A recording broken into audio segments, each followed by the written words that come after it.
Grandes navegações e descobertas de Portugal. Um tempo imerso na atmosfera do Renascimento europeu, e uma aventura fascinante de um povo valoroso e extraordinário. Uma história que desafia a imaginação. Este é o canal Solução Educar Prime.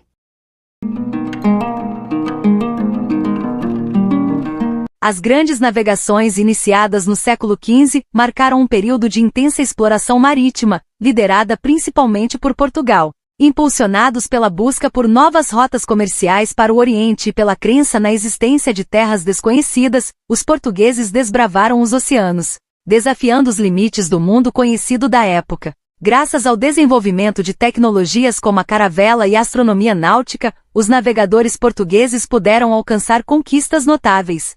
O início deste período de expansão e descobertas vai começar com a tomada em 1415 de Ceuta, no norte da África. Ao longo das décadas seguintes seria explorada a costa ocidental africana, com a descoberta dos arquipélagos de Madeira, Açores e Cabo Verde. Portugal, desta forma, acabou abrindo as portas para o mundo moderno, tal como o conhecemos, em total contraste com o mundo medieval fechado da Idade Média. Para se entender este período de expansão portuguesa é necessária uma compreensão do panorama europeu no final da Idade Média. O século XIV foi um período de grandes desafios para a Europa. Uma série de crises assolava o subcontinente, resultando em um período de instabilidade social, política e econômica. As mudanças climáticas neste período trouxeram invernos mais rigorosos e chuvas torrenciais, o que impactou a produção agrícola e levando à fome generalizada. A instabilidade social foi agravada pela peste negra, uma pandemia devastadora que dizimou mais de um terço da população europeia. Além da fome e da peste, guerras como a Guerra dos 100 Anos entre Inglaterra e França geravam mais instabilidade política e econômica. A crise do século XIV acabaria abalando as estruturas do feudalismo, sistema que por quase 1000 anos tinha organizado a sociedade europeia desde o fim do Império Romano do Ocidente. No meio de toda esta crise, Portugal acabaria despontando como pioneiro nas grandes navegações do século XV, e diversos fatores explicam essa vanguarda lusitana. A posição geográfica privilegiada, com o extenso litoral voltado para o Atlântico, favorecia a exploração marítima. A precoce centralização política, com a dinastia de Avis consolidada no poder, proporcionou estabilidade e recursos para que o Estado português pudesse investir em expedições. Do ponto de vista tecnológico, a experiência acumulada com a pesca e navegação no Atlântico, o desenvolvimento de melhoramentos navais como a caravela, e o investimento na Escola de Sagres, Centro de Estudos Náuticos e Cartográficos, foram cruciais para o sucesso português. Essa combinação de fatores permitiu que Portugal liderasse as descobertas marítimas, abrindo caminho para a expansão europeia e o início da globalização. Um fato significativo foi a queda de Constantinopla para os turcos otomanos em 1453. Que acabou tendo um impacto decisivo na decisão de se investir na aventura das grandes navegações. Constantinopla era um importante entreposto comercial entre o Oriente e o Ocidente. Sua conquista pelos otomanos interrompeu as rotas comerciais terrestres que ligavam a Europa à Ásia, dificultando o acesso a especiarias, sedas e outros produtos do Oriente. Adicionalmente, a queda de Constantinopla fez com que muitos sábios e intelectuais bizantinos migrassem para a Europa Ocidental, levando consigo conhecimentos de navegação, cartografia e astronomia, contribuindo desta forma para o desenvolvimento da ciência náutica europeia, beneficiando em particular os navegadores portugueses, sedentos de novos conhecimentos. A ameaça otomana no Mediterrâneo acabou tendo como consequência inevitável a busca pelos europeus de novos aliados e rotas comerciais alternativas. Portugal viu nesse contexto uma oportunidade para fortalecer sua posição política e obter apoio para seus empreendimentos marítimos. Ideologicamente, além dos motivos econômicos e políticos, Portugal seria também motivado por objetivos religiosos, visando na expansão marítima o combate ao Islã e a expansão da fé cristã. A exploração da costa africana pelos portugueses foi um processo gradual, planejado e executado ao longo de décadas, impulsionado por diversos fatores e personagens-chave. O infante de Henrique, conhecido como o Navegador, teve um papel fundamental no planejamento e incentivo à exploração.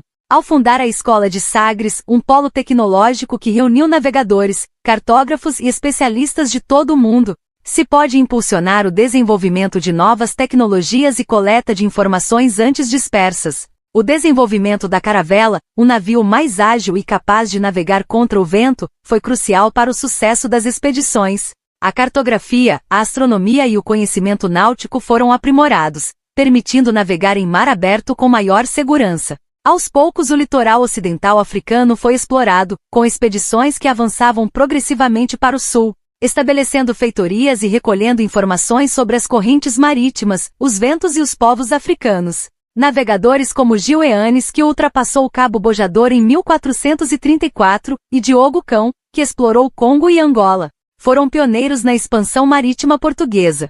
Feitorias eram postos comerciais fortificados que serviam para abastecer as embarcações, comercializar com os povos locais e coletar informações. Ao longo deste processo expansionista, os portugueses buscaram estabelecer alianças com alguns reinos africanos, mas também entraram em conflito com outros, sempre com foco no controle do comércio de ouro, marfim e escravos. A exploração da costa africana ocidental culminaria com a dobrada do Cabo da Boa Esperança por Bartolomeu Dias em 1488, abrindo caminho para a chegada às Índias por Vasco da Gama em 1498. Entre a tomada de Ceuta em 1415 e a chegada às Índias em 1498, foram mais de 80 anos, mostrando a persistência, a fé e a resiliência dos portugueses no seu projeto de contornar a África. A exploração da costa africana foi um processo complexo e desafiador, que envolveu planejamento estratégico, desenvolvimento tecnológico, coragem e persistência. Portugal soube aproveitar sua posição geográfica, investir em conhecimento e estabelecer uma presença gradual na África, o que lhe permitiu liderar as grandes navegações e construir um império marítimo global. A descoberta do Brasil por Pedro Álvares Cabral em 1500 é um tema que gera debate entre historiadores, com diferentes interpretações sobre se foi um evento acidental ou planejado. A versão mais difundida defende que a chegada de Cabral ao Brasil foi acidental. Segundo essa interpretação, a expedição portuguesa tinha como objetivo principal chegar às Índias, seguindo a rota de Vasco da Gama. No entanto, durante a viagem, a frota teria se desviado da rota original, possivelmente devido a correntes marítimas ou erros de navegação, e acabou avistando o Monte Pascoal, no litoral sul da Bahia, em 22 de abril de 1500.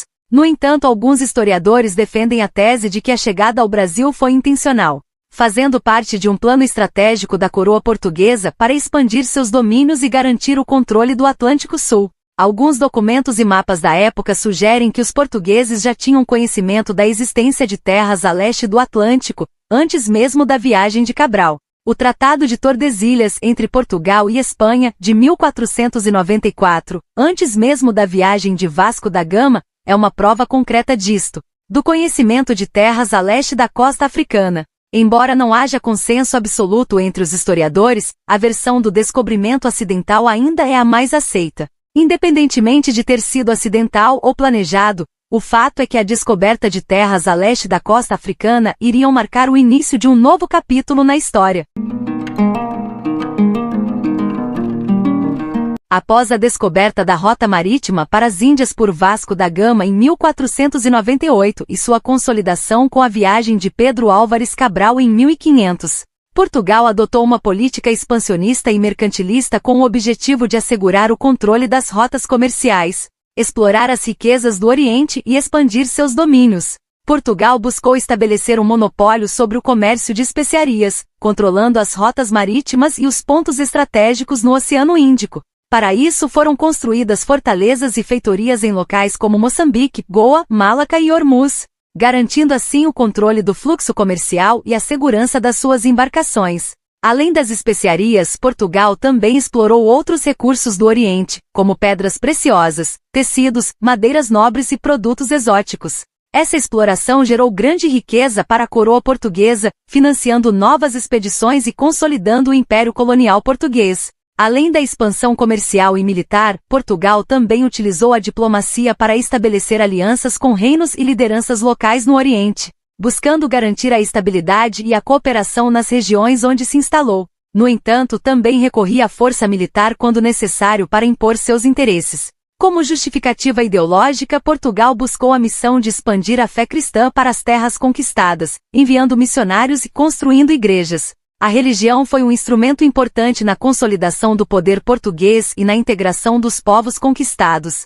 Essa política expansionista e mercantilista acabou trazendo grande riqueza e prestígio para Portugal, transformando uma pequena nação à margem dos acontecimentos no fim da Idade Média em uma potência global no século XVI. A manutenção desse império geraria custos elevados e conflitos com outras potências europeias, contribuindo para o declínio de Portugal nos séculos seguintes. O imperialismo colonialista português teria impactos profundos na sociedade portuguesa. O comércio marítimo e a exploração colonial trouxeram grande riqueza para Portugal, principalmente com o comércio de especiarias, ouro, marfim e outros produtos. Isso impulsionou a economia e financiou o desenvolvimento do país. No longo prazo, a economia portuguesa acabou se tornando dependente da exploração colonial, o que a fragilizou quando outras potências europeias entraram na disputa pelos mercados e colônias de além-mar. A expansão marítima pode trazer por um determinado período estabilidade social ao permitir que pessoas de classes mais baixas pudessem prosperar como comerciantes, navegadores ou militares. Mas a busca por melhores condições de vida e oportunidades nas colônias acabaria levando a um grande fluxo migratório de Portugal para as novas terras, impactando a demografia do país. Um aspecto extremamente negativo foi a exploração de trabalho escravo nas colônias de além-mar, principalmente de africanos, o que gerou profundas desigualdades sociais e injustiças. O imperialismo colonial também reforçou o eurocentrismo, a visão de superioridade da cultura europeia em relação às demais, o que gerou impactos negativos nas relações com os povos colonizados. Esta herança cultural negativa iria durar séculos e ainda hoje tem sua sombra nas relações entre as nações do mundo. A expansão marítima portuguesa deixou um legado significativo nas áreas científicas e tecnológicas, impulsionando o desenvolvimento de diversas áreas do conhecimento e inovações. A necessidade de mapear novas rotas e terras descobertas levou ao desenvolvimento da cartografia. O astrolábio, a bússola, o quadrante e outros instrumentos de navegação foram aperfeiçoados, permitindo aos navegadores determinar sua posição e rota com maior precisão.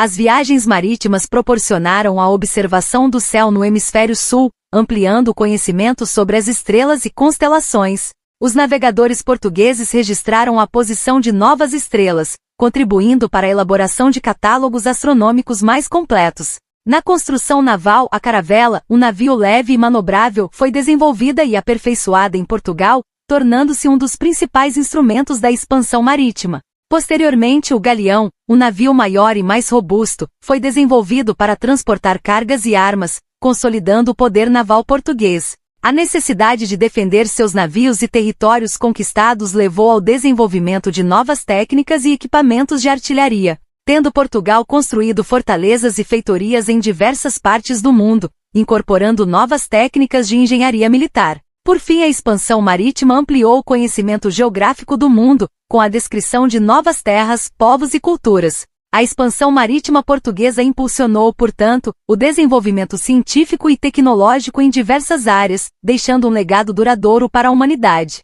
As inovações e descobertas da época contribuíram para o progresso da navegação, da astronomia, da cartografia, das ciências naturais e de outras áreas do conhecimento.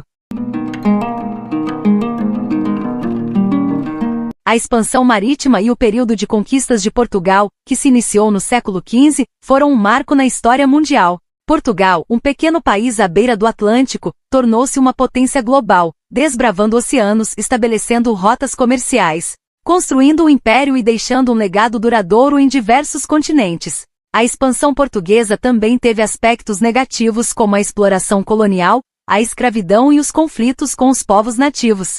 É importante reconhecer esse lado sombrio da história e refletir sobre seus impactos duradouros. A partir da segunda metade do século XVI, a dominância portuguesa iria declinar devido a uma série de fatores, particularmente a União Ibérica, de 1580 a 1640, que enfraqueceu Portugal, pela perda de autonomia e envolvimento nos conflitos da Espanha com outras potências europeias. Além disso, a concorrência de outras potências, as dificuldades em manter o império e a dependência econômica e exploração colonial, fizeram com que Portugal se tornasse vulnerável às mudanças inevitáveis que o mundo sofreu ao longo do tempo. Apesar do declínio, Portugal manteve um papel importante no cenário mundial até o século XX, com um império colonial que se estendia por diversos continentes. O Império Português é hoje apenas parte da história, mas seu legado será sempre lembrado pelos impactos que teve na cultura, na língua e nas relações entre os povos.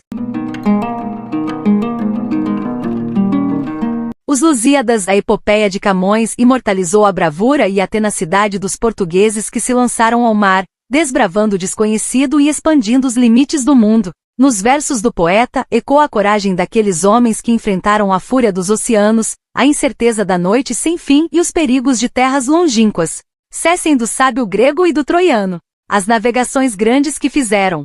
Cálice de Alexandre e de Trajano. A fama das vitórias que tiveram. Que eu canto o peito ilustre lusitano. A quem Netuno e Marte obedeceram. Cesse tudo que a musa antiga canta. Que outro valor mais alto se alevanta. 2. Com estes versos, Camões coloca os navegadores portugueses acima dos heróis da antiguidade, exaltando a grandeza de seus feitos. Eles enfrentaram o mar revolto, qual fera que se agita, e os ventos bravos e duros com uma determinação inabalável. A força da natureza não os amedrontava, pois tinham alma forte e valente.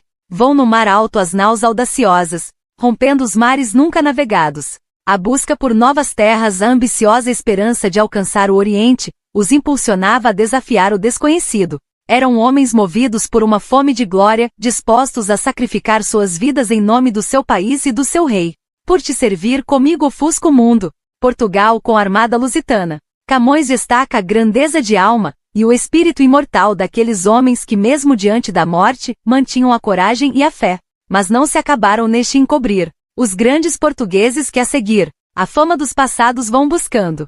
Os versos de Camões são um testemunho da bravura e da tenacidade dos portugueses que se lançaram ao mar, enfrentando o desconhecido e construindo um império. Sua coragem e seus feitos inspiraram gerações e continuarão a ecoar na história de Portugal e do mundo. Aproveite para ver os demais vídeos do nosso canal. Obrigado por assistir até aqui.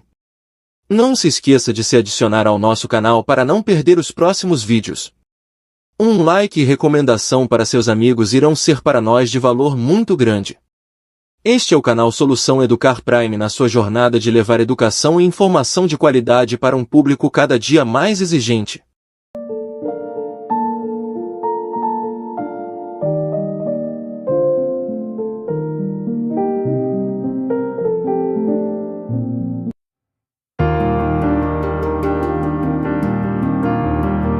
O infante D. Henrique, embora não tenha navegado por mares distantes, foi a força motriz por trás da expansão marítima portuguesa. Sua visão, investimento e liderança foram essenciais para que Portugal se tornasse uma potência global.